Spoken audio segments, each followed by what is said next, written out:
अशा शुभेच्छा. तुला विचारायचं आहे की आता वऱ्हाडी बोली किंवा वैदर्भीय बोली ही तुझी एक पेटंट स्टाईल झालेली आहे. कधी असा अनुभव आलाय की एखादा फॅन किंवा एखादा मुलगा खूपच मागे लागलाय आणि मग तुझ्यासाठी खास वैदर्भीय भाषा विषय त्याने शिकून घेतली, असं कधी झालं? नाही नाही, असं नाही झालंय.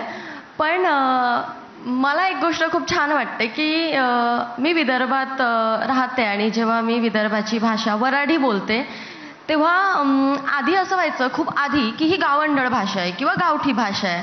तर थोडं जसं की हे पुणेकर लोक आम्हाला कमी समजायचे की तुम्ही गावठी लोक आहेत, है ना. जेव्हा आम्ही आमची वऱ्हाडी भाषा बोलायचो तेव्हा तुम्ही पुणेकर लोक आम्हाला गावठी समजायचे. हो का? मला नाही माहिती. पण आत्ता नाही समजू शकत, कारण की आमची विदर्भाची भाषा इतकी गोड आहे आणि ती आत्ता बोललं ना की असं ज्यांना नाही समजत वऱ्हाडी भाषा तेही म्हणतात की ए तू काय बोलली कळलं नाही पण खूप सुंदर होतं. थोडीशी झलक. आता माया वऱ्हाडीत तर म्हणजे बोलायला गेलं तर लाईकही आहे. पण तुम्हाला म्हणून सांगतो ताई, मी काय विषय आहे ना की आमची वऱ्हाडी भाषा जसं सिरियलवाले आहे किंवा पिक्चरवाले आहे ते नाही का आबे तुबे काबे इथपर्यंत असे मीठ ठेवते. त्याच्या पड्या लय वऱ्हाडी आहे. जसं आम्ही दरवाजाले कावड म्हणतो, नालीले मोरी म्हणतो, अशी भाषा कोणी पाहतच नाही. तर मला काय म्हणणं आहे, सरिता मॅडम तुम्ही विदर्भाच्या आहे, तुम्ही ह्या गोष्टीवर स्टँड घेतला पाहिजे. काहून का कसं आहे, पिक्चर बनते मुंबईत वऱ्हाडी भाषेवर, सिरियला बनते वऱ्हाडी भाषेच्या मुंबईत, आणि त्याच्यात माझं म्हणणं आहे की निदान मग आर्टिस्ट घ्यायला पाहिजे का नाही विदर्भातले. ती कोळल्या आर्टिस्टले आमची वऱ्हाडी शिकवते आणि ते इले टाकते आणि ते आमच्या वऱ्हाडीचा धिंगाणा लावते मॅडम. म्हणून माझं म्हणणं आहे, मायासारख्या लय पोरं आहे जे वऱ्हाडी भाषा चांगली बोलते, गावातून बोलते, तर त्या भाषेला थोडंसं येणं समोर आणायला पाहिजे. आता आमची जी वऱ्हाडी भाषा आहे आमच्यामुळं बाहेर आली, नाहीतर या लोकांनी आमचे जी वऱ्हाडीचा गोडवा आहे ना तो घालवला होता. क्या बात आहे. अथर्व, असं आहे की सध्याच्या काळामध्ये कॉन्टेंट क्रिएशनमध्ये अपॉर्च्युनिटीज खूप असल्या तरीसुद्धा आव्हानं पण खूप आहेत आणि त्यातलं सगळ्यात मोठं आव्हान म्हणजे लोकांच्या टोकदार झालेल्या अस्मिता. तू ज्याचा सामना यंदाच्या गणपतीमध्ये केलास आणि मला असं वाटतं ती पहिली कॉन्ट्रोवर्सी कदाचित खूप मोठी जी तुला फेस करावी लागली. तो व्हिडिओ बनवताना असं वाटलं होतं की त्याच्यावरून एवढी कॉन्ट्रोवर्सी होऊ शकते आणि ती झाल्यानंतर तू त्याला सामोरा कसा गेलास?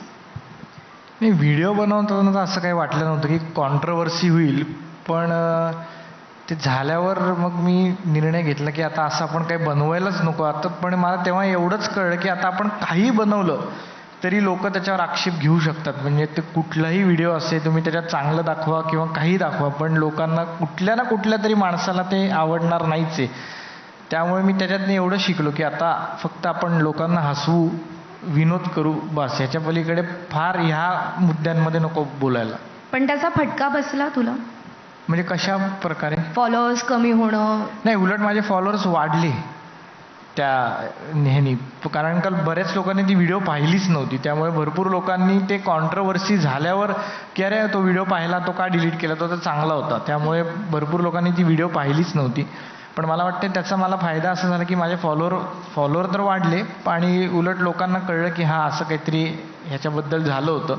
पण हां, म्हणजे मेंटली थोडंफार होतो आपण, 1-2-3 दिवस डिस्टर्ब होतो की अरे असं काय. पण तुला असं नाही वाटत की अशा प्रकारचा कॉन्टेंट बनवणं, तू थांबवणं ही एक प्रकारे तुझ्यावर टीका करणाऱ्यांची जीत होती? नाही, तशा प्रकारचा म्हणजे कुठल्याही जाती धर्माचा कॉन्टेंट बनवणं, तो जाती धर्माचा नव्हताच, तो सोशलच कॉन्टेंट होता. पण मला वाटलं की जर ते त्याच्यातनं काही होणार असेल तर माझं काही काम ते नाही. मी काही कुठला पॉलिटिशियन नाही आहे की मला त्याच्याबद्दल बोललंच पाहिजे. त्यामुळे मला वाटते की मी माझं काम जे आहे ते करू शकतो. ते नाही केलं तरी मला काही फरक पडणार नाही आहे. त्यामुळे मला वाटलं ते नको करायला. मला या विषयात बोलायचं आहे, जी ही कॉन्ट्रोवर्सी झाली होती आणि ज्यांनी हा मुद्दा उचलला होता की असा कसा व्हिडिओ बनवला, आणि तुम्ही त्यांचं आणि माझं डिबेट झालं होतं एका चॅनलवर. तर ते म्हणतात की धर्माबद्दल बोलण्यासाठीचे तुम्ही लोक नाही आहे, तुम्ही तुमचं काम करा. आमचं काम काय आहे मग? तुम्हाला हसवणं नुसतं? आम्ही आमचे मत नाही ठेवू शकत? आणि दुसरी महत्वाची गोष्ट की तुम्ही ते लोक नाही आहे किंवा तुम्हाला तो अधिकार नाही आहे धर्मावर वगैरे बोला. मग तुम्ही काय ठेका घेतलाय? तुम्ही कशाला बोलता? तुम्ही जर पॉलिटिशियन आहात तर तुम्ही तुमचं कामं करा. तुम्ही कशाला आमच्या कंटेंट क्रिएशनकडे लक्ष देताय? आणि जे वल्गॅरिटीवर इतके व्हिडिओ बनवत आहे, जे शिवीगाळ करून फेमस होत आहे, ट्रोल होत आहे, ट्रोलिंग करून एकमेकांना, त्यांच्यावर नाही तुम्ही कधीच बोलत. मग जो व्यक्ती चांगले व्हिडिओ बनवतोय आणि एक चांगला सामाजिक संदेश देण्याचा प्रयत्न आहे, त्याच्यावर लगेच तुम्ही उभे होता. मग चांगली क्रिएटिव्हिटी तुम्ही कुठेतरी दाबताय ना. आणि जे बाकी लोक काहीतरी करून फॉलोअर्स मिळवायचे, व्ह्यूज मिळवायचे, त्यांना तुम्ही काही बोलतच नाही, त्यांना मोकळं राहणं. तर मला वाटतं की हे चुकीचं आहे आणि अथर्व दादाने कंटिन्यू त्याचं ते काम करायलाच पाहिजे, कारण की त्याची सध्या गरज आहे. विनायक, मला फटका बसलाय. कसा आणि काय? मी स्टार्टिंगला मी बनवलेत असे कॉन्टेंट, तर मलाच म्हणजे मी जेव्हा कॉलेजला होतो SYला, त्यावेळी जस्ट एक्झाम देऊन आलेलो आणि तिथे काहीतरी एक कॉन्ट्रोवर्सी झालेली. त्या आता कॉन्ट्रोवर्सी बोलत नाही मी काय झालेली, तसं झालेल्या खूप झालेल्या, एअरपोर्टवरून पण झालेली. तर मी एक्झाम देऊन आलो, बाहेर आलो, काही व्हाईट शर्ट घातलेली लोकं होती. तर ती बोलली मला की तू असं का केलं, असं का बोललास. तर मला माझे काही 4 मित्र होते, तर मी टेन्शन फ्री होतो. मी बोललो मला काय फरक नाही पडत, मित्र आहे, माझंच कॉलेज आहे आणि मला टेन्शन नाही. मी गेलो त्यांच्याशी बोलायला. तिथे गेल्यानंतर बघितलं माझे मित्र नाही आहेत. माझी फाटली. तेव्हापासून मी खूप कमी केले. म्हणजे नेक्स्ट क्वेश्चन. आगरी किंग अशी तुझी ओळख आहे आणि तुझे अनेक ते गळ्यात सोन्याच्या चेन वगैरे घातलेले व्हिडिओज आम्ही पाहिलेत. आगरी लोक म्हटलं की सोनं, मटण या गोष्टी विचारात घेतल्या जातात. आगरी लोकांबद्दलचा असा काय गैरसमज आहे जो तुला दूर करायला आवडेल? खूप लोक बोलतात की आगरी लोक म्हणजे सतत म्हणजे ह्याला त्याला काही बोलणार, पण आगरी लोक एवढी गोड आहेत.